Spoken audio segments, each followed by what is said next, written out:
दक्ष news, सामान्यांच्या हक्कासाठी नेहमी दक्ष।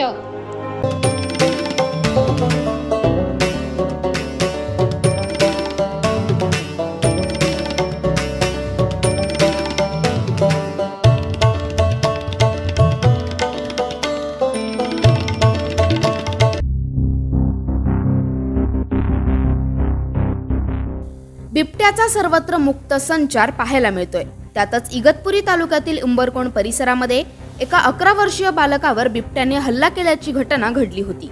याच पार्श्वभूमीवर वन विभागाचे अधिकारी व कर्मचारी घटनास्थळी पिंजरा लावण्यासाठी गेले असता या वनभक्षक बिबट्याने परिसरात रेस्क्यू सुरू असताना 5 ते 6 वनरक्षकांवर हल्ला चढवलाय।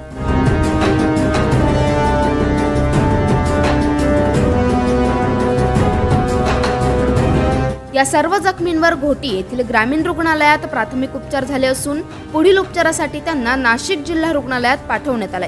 धक्कादायक बाब म्हणजे या हल्ल्यात जवळपास 12 जण जखमी झाल्याची बाब समोर आली आहे। अखेर या बिबट्याला पकडण्यासाठी नाशिक येथील डार्ट टीमला पाचारण केले।